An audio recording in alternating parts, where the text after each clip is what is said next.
اپنی بیٹی کو سردی سے بچانے کے لیے اس نے $20 لاکھ اپنی بیگ سے نکالے اور ان کو آگ لگا دی۔ یہ حرکت جس شخص نے کی تھی اس کی سال کی کمائی میک ڈونلڈ کے پورے سال کی کمائی سے بھی زیادہ تھی۔ ناظرین، دنیا کی امیر ترین شخصیات کی لسٹ میں ایک نام شامل ہی نہ ہو سکا اور وہ نام ہے پیبلو اسکوبار۔ پیبلو اسکوبار لیٹ 90s کے دور میں کوکین، ڈرگس اور دنیا میں کئی جرائم کا بادشاہ ہوا کرتا تھا۔ پیبلو اسکوبار کو ڈرگس اسمیگلنگ نیٹ ورتھ نے حد سے بھی زیادہ امیر بنا دیا تھا۔ بے شک ان کی وجہ سے ان گنت زندگیاں تباہ ہوئیں اور اس کا کمایا ہوا پیسہ غیر قانونی طریقوں پر مبنی تھا، لیکن 1992 میں پیبلو اسکوبار $30 بلین کا مالک تھا۔ برونائی کے سلطان کے بعد پیبلو دنیا کا دوسرا امیر ترین انسان تھا۔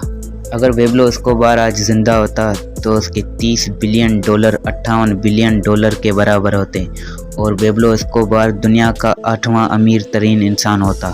پیبلو اسکوبار کا ڈرگس سپلائی نیٹ ورک اتنا پاورفل تھا کہ پورے 90% امریکہ کو کوکین صرف اسکوبار کا نیٹ ورک ہی سپلائی کرتا تھا اور پوری دنیا کا 80% حصہ اسکوبار کے ڈرگس پر انحصار کرتا تھا۔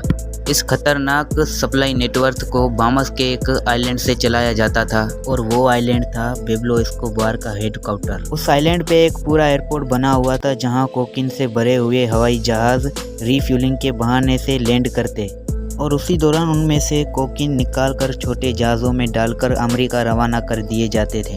یہ سلسلہ مہینے یا ہفتے میں ایک بار نہیں ہوتا تھا بلکہ یہ دن میں 5 سے 6 مرتبہ ہوتا تھا۔